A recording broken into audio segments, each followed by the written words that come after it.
はい、どうもいつもです。皆さんお元気でしょうか。はい、自分は頑張ってます。はい、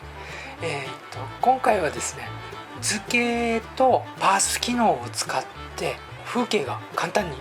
描けれますよというのをちょっと皆さんにご紹介したいと思います。図形はですね、このアイコンのこちらにありますよね。こういった長方形とか、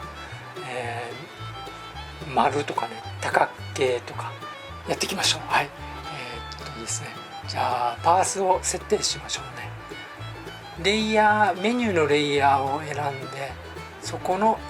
定規&コマ枠ですね、こっちのパース定規の作成ですね。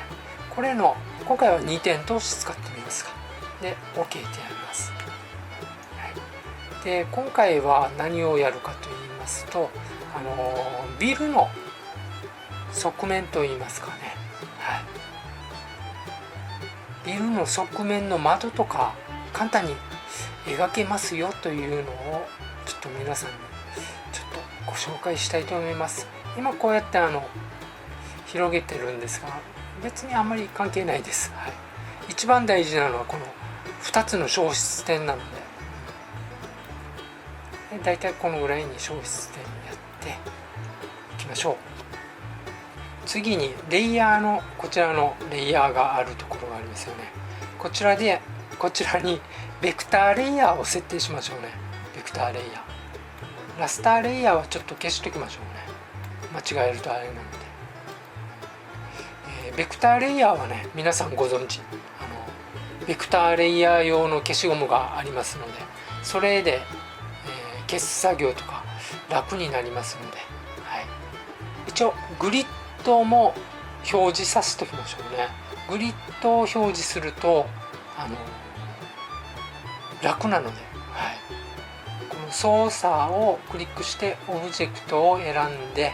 でこの消失点とかをクリックします。はい、このパース定規のレイヤーの方でクリックして、するとこのツールプロパティの方でグリッドが表示されますので、はい、でこれでこうやってできるので、はい、今回はこちらの方をちょっとやってみましょうね。これですね、このちょっとグリッドのちょうどこの変な今赤くなってますが、これですね、グリッドの方のちょうどクロスしてるところにありますね。これを動かして自分が好きなところにやりましょう。このぐらいですかね。このぐらいにやっていきましょうか、今回は。で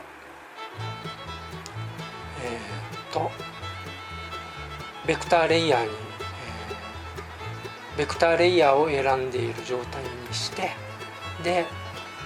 この図形ですね、図形をタッチして、で長方形ありますね、長方形を選びましょう。ちょっと今で線の太さもどうしようかな、ちょっと分かりやすくするために、今回は太くしますが、皆さんが実際やるときは線は細くした方が、いいかと思います。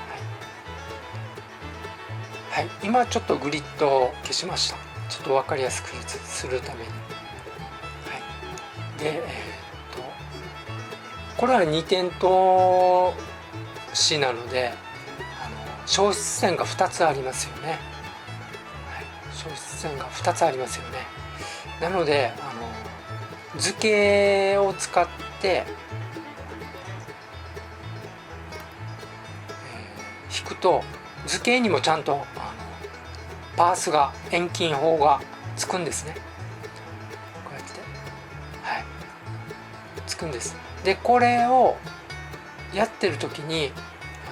こうやって、これは右側の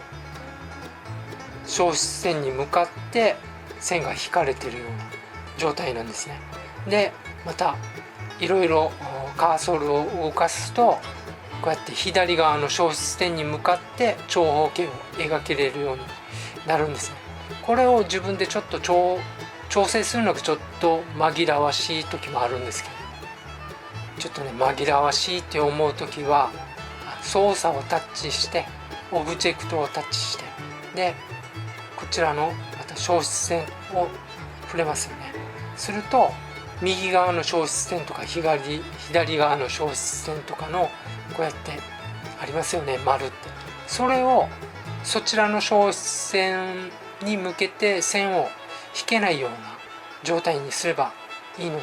はい、で今これは左側の消失点に向かって、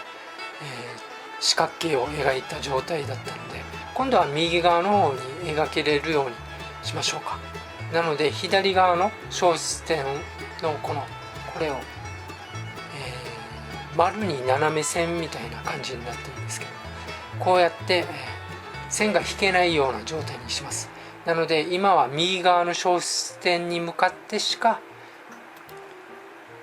四角形とか線を引くことができないようになってます。はい、じゃあちょっとやってみましょうね。はい、こんな感じですね。どうやって動かしても右側の消失点に向かっての四角形しか描けれないような感じになります。なので先ほど紛らわしい方とかは、ね、嫌だなと思う人はこうやってやると紛らわしくならないように、描けれます。はい、はい、じゃあちょっとまたやっていきましょう。ちょっと右側の消失点は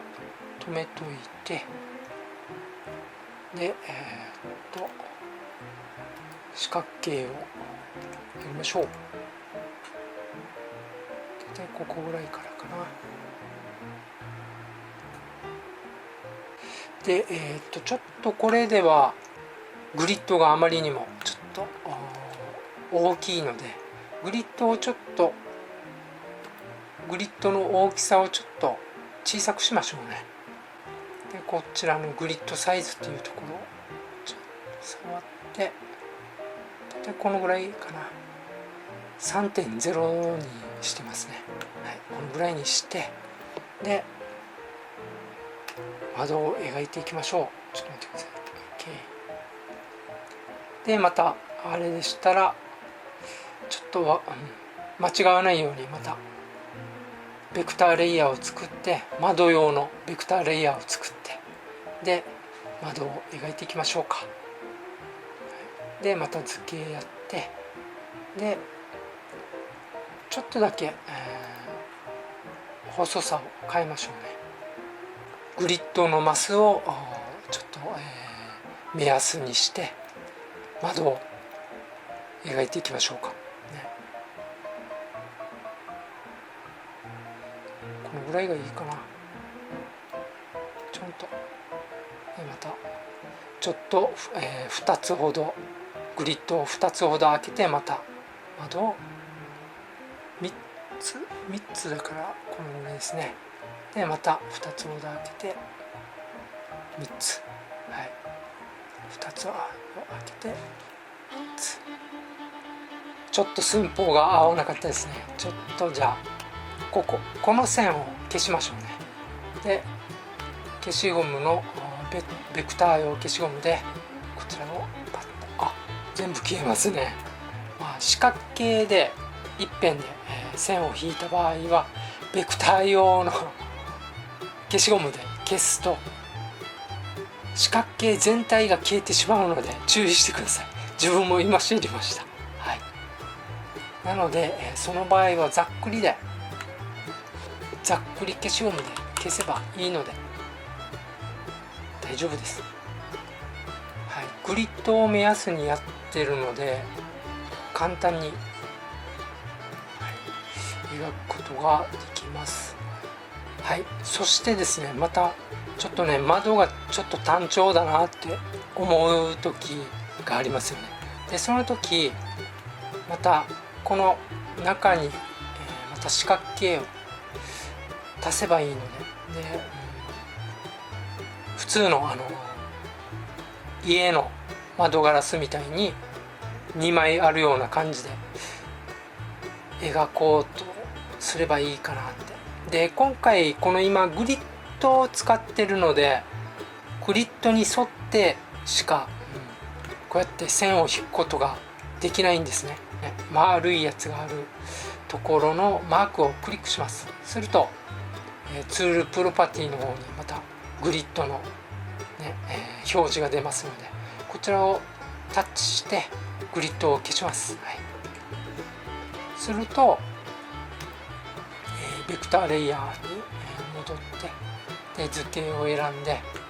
すると、先ほどはねグリッドに沿ってしかできなかった、四角形なんですが、これがちゃんとちゃんと微妙に細かい調整ができるようになります。でね、ちょうど中間とかにパッとできるようになります。この図形はですね、一番最初の方でも言ったように、この多角形とか楕円とかパース機能に沿って描くことができるんですね。例えばこうやって楕円にしますよね。そしてパーッとやるとちゃんと小出点こちらの左側に向かって丸を引くことができるんです。楕円をちゃんとこのビルの窓みたいにちゃんと整列して描きたい時ってありますよね。その場合はこうやって四角形とかあらかじめ描いたりして、それで対角線にカーソルを合わせてやればちゃんとこうやって四角の中に、丸が入りますので、後でそのいらない四角形は例えば違うレイヤーに四角形だけ描いておいて、でそれで四角形のレイヤーを後で消すとかやればできます。でまたですね、グリッドがありますよね。先ほど使ったグリッドに沿ってもできます。この何も描かれてないところにちょっとグリッドに沿って描きましょうか。でだいたいこの範囲にやるとして、で先ほどと同じようにグリッドの対角に、丸を描くような感じで対角をタッチして、でこっちの方に合わせてちょっとはみ出たりはするんですけれども、このように一応できます。また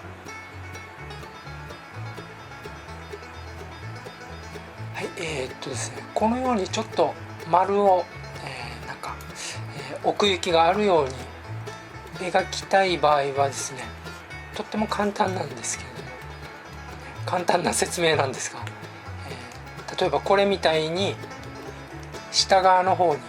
奥行きがあるように見せたいときは、この四角形のこの上の方ですね、こっちから対角線上に向かってやるでここで自分で調整するっていうかやっていきます。で次は上の方に奥行きをつけたい場合は、今度は下の方から対角線の上に向かってやるとこうやって、でそれでまた自分でまたちょっと調整してちょんと、やるとこんな風にできます。本当に簡単な説明ではあったんですけれども、また簡単な絵だったんですけれども、本当にやりようによっては本当に背景など簡単に描くことができるので、皆さんも試してください。